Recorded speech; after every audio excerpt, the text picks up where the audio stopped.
السلام علیکم ورحمۃ اللہ وبرکاتہ۔ بسم اللہ الرحمن الرحیم۔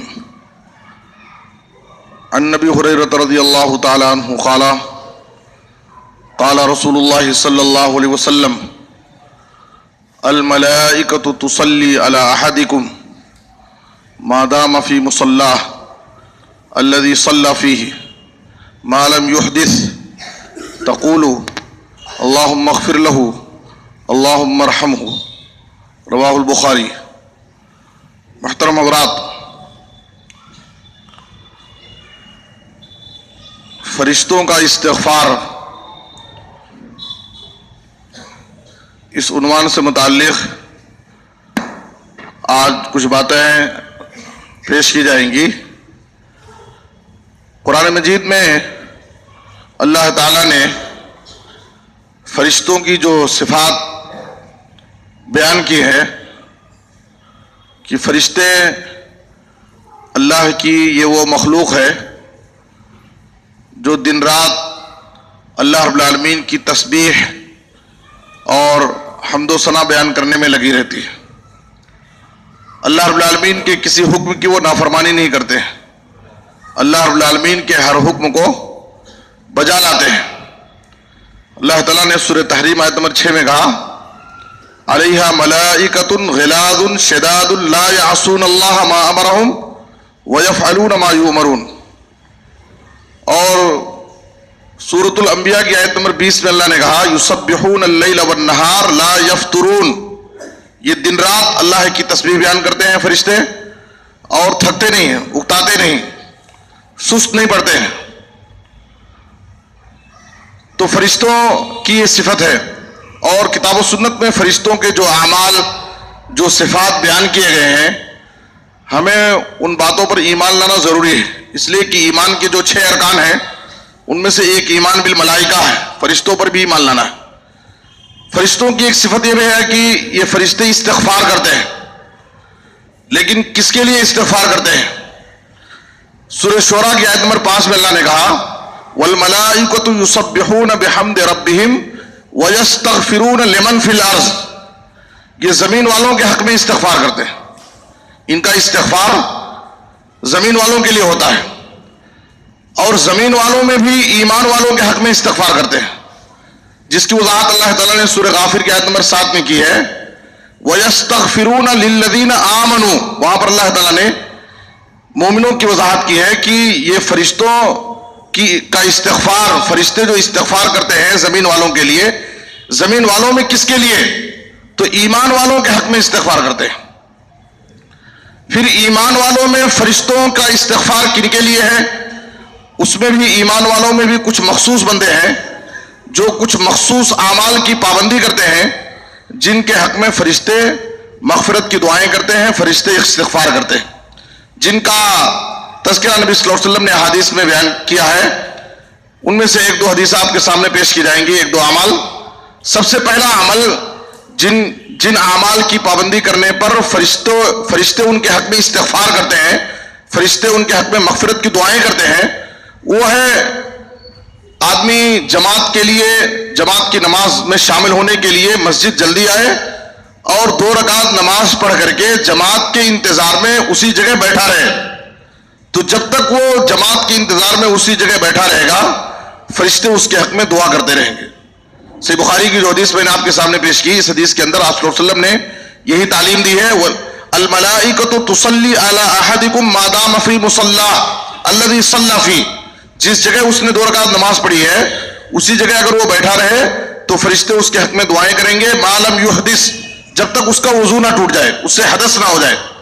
فرشتے کس طرح اس کے حق میں دعا کریں گے اس کی وضاحت بھی ہے۔ آپ صلی اللہ علیہ وسلم نے کہا تقول اللہم اغفر لہ اللہم ارحمہ، اے اللہ اس بندے کی مغفرت فرما، اے اللہ تو اس پر رحم فرما۔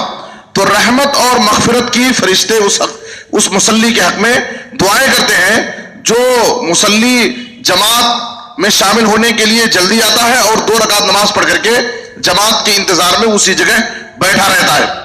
اور یاد رکھیں یہ ایسی خوبی ہے، جو شخص جماعت میں شامل ہونے کے لیے جلدی آئے اور 2 رکعت نماز پڑھ کر کے جماعت کے انتظار میں بیٹھا رہے، اس ضمن میں اس کو اور بھی کئی فوائد حاصل ہوں گے۔ وہ شخص اس وقت بیٹھے بیٹھے جو دعائیں خود کرے گا اس کی وہ دعا بھی قبول ہوگی. لا یرد الدعاء بین الاذان والاقامہ. ابو داؤد کی حدیث میں آپ صلی اللہ علیہ وسلم نے کہا اذان اور اقامت کے درمیان جو بھی دعا کی جاتی ہے وہ دعا رد نہیں کی جاتی ہے، اور اس شخص کو پہلی صف میں کھڑے ہونے کا موقع ملے گا، اور وہ شخص تکبیر تحریمہ کے ساتھ اس کو نماز پڑھنے کا موقع ملے گا. تو اس ضمن میں کئی ایک فضیلتیں اس کو حاصل ہو سکتی ہیں. اور پہلی صف میں ٹھہرنے والے، صفوں کو مکمل کرنے والے، سیدھی طرف کھڑنے والے، ان تمام کے حق میں فرشتوں کی دعائیں ہوتی ہیں. تو اس لیے وہ شخص جو جماعت میں شریک ہونے کے لیے جلدی آئے اور جماعت کے انتظار میں 2 رکعت نماز پڑھ کر کے بیٹھا رہے، تو ایسے شخص کو فرشتوں کی دعائیں مغفرت حاصل ہوتی ہے. اسی طریقے سے ایک دوسرا عمل ہے، وہ ہے باوضو ہو کر کے سونا، وضو کر کے طہارت کی حالت میں سونا. نبی صلی اللہ علیہ وسلم نے کہا، طبرانی کی حدیث میں ہے، طہروا اجسادکم طہرکم اللہ. اے لوگو تم اپنے جسموں کو پاک صاف رکھو، اللہ رب العالمین تمہیں پاک کر دے گا. اس کے بعد نبی صلی اللہ علیہ وسلم نے کہا کہ کوئی بندہ جب باوضو ہو کر کے سوتا ہے تو ایک فرشتہ اس کے ساتھ رات گزارتا ہے، اور وہ بندہ جب رات میں کروٹ بدلتا ہے، اور بعض روایتوں میں کہ رات میں جب بھی وہ بیدار ہوتا ہے تو فرشتہ اس کے حق میں دعا کرتا ہے، اللہم اغفر لعبدک فإنہ بات طاہرا. اے اللہ اپنے اس بندے کی مغفرت فرما، اے اللہ اس بندے کو معاف کر دے، اس لیے کہ یہ باوضو ہو کر کے سویا ہے. تو باوضو ہو کر کے سونے والے کی یہ فضیلت ہے کہ ایک فرشتہ اس کے ساتھ رات گزارتا ہے، جو رات میں جب بھی وہ کروٹ بدلے گا، یا ایک روایت کے مطابق جب بھی وہ رات میں بیدار ہوگا، فرشتہ اس کے حق میں مغفرت کی دعا کرے گا. اور باوضو ہو کر کے سونے کی اور بھی فضیلتیں ہیں، جیسا کہ بخاری کی حدیث میں آپ صلی اللہ علیہ وسلم نے برا بن عازب رضی اللہ عنہ کو نصیحت کی تھی، اذا اتیت مسجعک فتوضا وضوءک للصلاۃ ثم استجع علی شقک الایمن. جب تم سونے کے لیے جاؤ تو تم جیسے نماز کے لیے وضو کرتے ہیں تو ویسا وضو کر لو، اور سونے کے لیے شروع میں تم دائیں کروٹ سیدھی کروٹ سو. اس کے بعد آپ صلی اللہ علیہ وسلم نے دعا سکھائی کہ یہ دعا پڑھ لو، اللہم اسلمت نفسی الیک وفوضت امری الیک والجأت ظہری الیک رغبۃ ورہبۃ الیک لا ملجا ولا منجا منک الا الیک آمنت بکتابک الذی انزلت وبنبیک الذی ارسلت. آپ صلی اللہ علیہ وسلم نے کہا کہ اگر تم یہ یعنی وضو کر کے سیدھی کروٹ اگر سو گے اور یہ دعا پڑھو گے، اور آپ صلی اللہ علیہ وسلم نے کہا کہ دعا بالکل آخر میں پڑھنا. آپ صلی اللہ علیہ وسلم نے اس کا فائدہ بیان کرتے ہوئے آخر میں کہا فَإِن مُتَّ عَلَى الْفِطْرَةِ. اگر اس رات تمہاری موت ہو گئی تو سمجھیے کہ فطرت اسلام پر، توحید پر تمہاری موت ہوگی. تو یہ بھی بڑی فضیلت ہے ایسے شخص کے لیے جو باوضو ہو کر کے سوتا ہے. ایک تیسرا عمل فرشتوں کی مغفرت کی دعا حاصل کرنے کے لیے وہ ہے کسی مسلمان بندے کی عیادت کرنا. اگر کوئی مسلمان بھائی بیمار پڑ جائے تو ہمارے اوپر یہ حق ہے، بحیثیت مسلمان یہ حق ہے، وَإِذَا مَرِضَ فَعُودْهُ. کوئی مسلمان بھائی بیمار ہو اور ہمیں معلوم ہو تو ہمیں اس کی عیادت کے لیے جانا چاہیے. آپ صلی اللہ علیہ وسلم نے کہا کہ مَا مِن مُسْلِمٍ يَعُودُ مُسْلِمًا غُدْوَةً إِلَّا صَلَّى عَلَيْهِ 70,000 مَلَك حَتَّى يُمْسِيَ. آپ صلی اللہ علیہ وسلم نے کہا ترمذی کی حدیث میں، کوئی بھی مسلمان بندہ کسی مسلمان بیمار انسان کی عیادت کے لیے اگر صبح جاتا ہے تو شام تک فرشتے اس کے حق میں 70,000 فرشتے شام تک اس کے حق میں مغفرت کی دعا کرتے ہیں. یہ ترمذی کی صحیح حدیث ہے.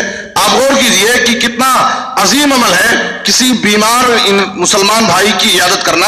اگر آدمی صبح عیادت کرنے جاتا ہے تو شام تک 70,000 فرشتوں کی دعائیں مغفرت ہم کو حاصل ہوتی ہے، اور اگر شام میں آدمی جائے گا تو صبح تک اس کے حق میں 70,000 فرشتے مغفرت کی دعائیں کریں گے. اور حدیث کے آخر میں ہے وَكَانَ لَهُ خَرِيفٌ فِي الْجَنَّةِ. اور اللہ تعالیٰ ایسے شخص کے لیے جنت میں ایک باغ تیار کر دیتا ہے، پھلوں کا ایک باغ اللہ تعالیٰ جنت میں اس شخص کے لیے تیار کر دیتا ہے. تو اس لیے ہمیں چاہیے کہ ہم اپنے حق میں تو استغفار کریں گی، اگر ہم ان اعمال کی پابندی کریں گے تو فرشتہ بھی ہمارے حق میں مغفرت کی دعا کرے گا. اور ظاہر ہے کہ مغفرت کی دعا یہ بڑی عظیم چیز ہے.